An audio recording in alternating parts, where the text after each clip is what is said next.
received his most valuable trophy in front of a raucous crowd of Thunder fans, and he continued to look like the MVP, making easy work of Minnesota. SJ, of course, is from Toronto, adding to a list of international MVPs. Gentlemen, listen to this. This is the 7th straight season a player born outside of the United States has won the MVP. Over that stretch, N.Jokić has won 3 MVP awards. Giannis has won 2.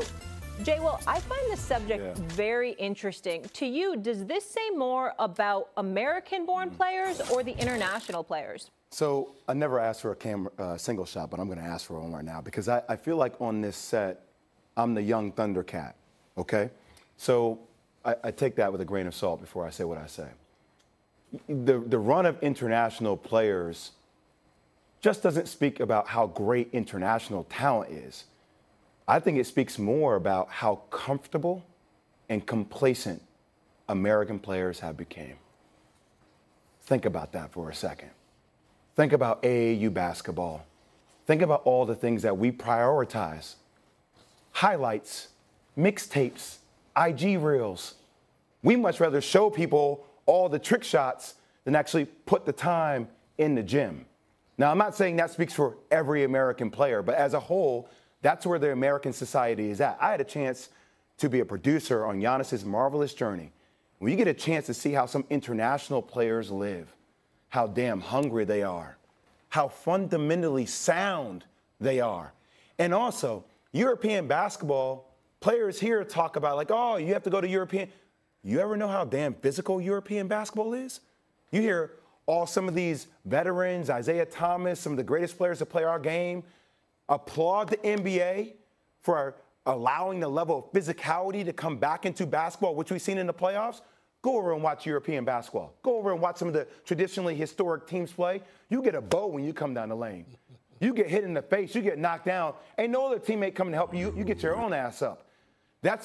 We have prioritized the showmanship of the game, Mike, and we have lost sight of what this game is about. Now, it just doesn't. There are players who are American players that play hard. I'm not saying that. But I do believe we focus on IG and other things instead of actually mastering the damn game. And all these dudes that we're seeing, they're mastering it. Well, Jay Will, amen, well said. First of all, I don't disagree with a word that you just said. Think about what it could be if Luka, depending on his own commitment to fitness and some defense, if Luka really seriously matches what we know he can do offensively, his wizardry, on the rest of his life and game, and then you got Wemby coming behind him, you know this could go indefinitely. The two of those guys could win 5 MVPs. We know they could. We know the two of them alone could win 5. That would stretch the international dominance. I've wanted to see, for the reasons you talked about with pride, I've wanted to see the All-Star game is a waste of time. The game itself. It's a waste because they're not interested in playing it. But if you have the United States versus the world, think of the buzz that would create, the interest that would create. And I know there are certain star players in this league that don't want their competitive juices to have to flow during All-Star break because it's supposed to be a break. Too bad. If the league wants to really showcase, you put an in-season tournament. No. How about an in-season All-Star game? What is the holdup from that happening? Because Stephen A. has also co-signed on that sentiment. Mostly American players, from what I'm told, Molly, don't want to do it. Okay. And they made their agents aware of it. They don't want to do it. They've made Adam Silver aware. And they keep trying all these things. They're going to go down to shirts and skins pretty soon in a misguided desperation attempt to juice up All-Star game Sunday night. How about you put on the floor, if you had those MVPs we just saw playing against a United States team, U.S. versus the world. Jay, tell me if I'm crazy. No, you ain't wrong at all. You ain't wrong at all. Stephen A., what do you think? More of an indictment on the American players or praise to the international players? Like, why is the main thing not the main thing over here anymore? Certainly an indictment against the American players because of the complacency. I don't differ in my feelings one iota from what Jay or Mike Wilbon uttered. I do think it's worth adding that NIL now, that social media for the last several years, along with AAU for many years, has served to also kill the American game to some degree, which means that we can't highlight a dereliction of duty, focus, commitment, etc., and just highlight the players. The coaching has changed because you have people with agendas that are about positioning themselves to get what they can, as opposed to teaching the game to the level that the game should be taught. When you think about European coaches and the kind of things that you hear about them and the level of focus, definitely I think that's worth bringing up. I also think that the fans, to some degree, fellas, should be culpable to some degree because overseas, look at these environments. Now, obviously, with soccer, that's their primary sport, and we get that. But look at the rabid following they have. You know what you can't get away with playing in Europe? Complacency.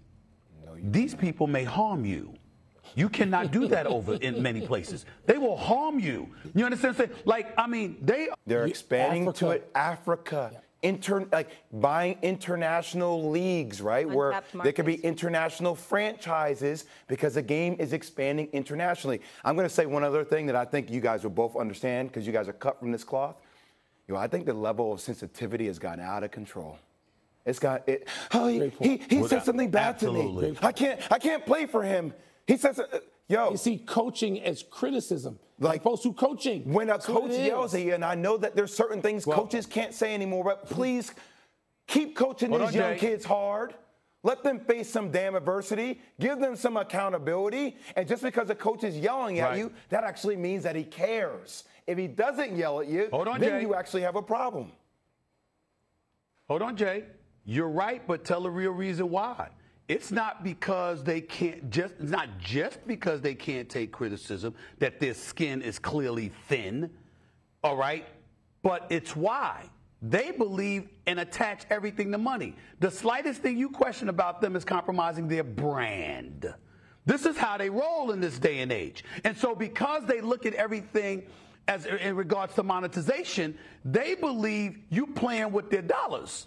You could say anything. You could go out there and you could play like garbage, and you point it out. Everybody saw it, but because you said it, damn, it hurts because you're compromising their brand. By the way, a fact here. In 1992, there were 23 international players in the NBA. As of 2022, there's more than 120. Wow. Stephen A, more than 120. I got to ask you this real quick, just because I know you focus on this, and people aren't going to like it, but I really don't care.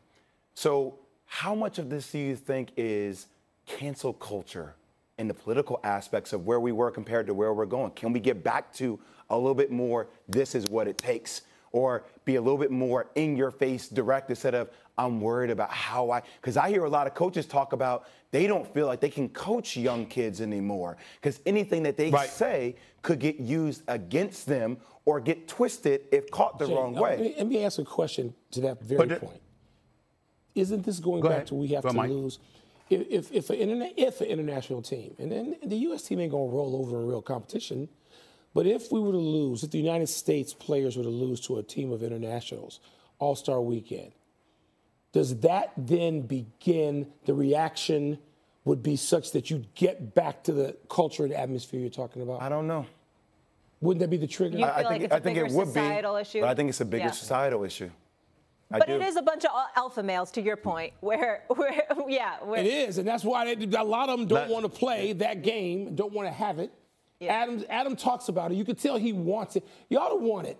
When your All-Star game looks like the All-Star game has looked the last 10 years, you ought to want something to replace it. Yeah. You have something natural and vibrant that can replace it. So what are we talking about? Stephen A, what do you think about my question? Stephen A, final word here. What do you think about my question?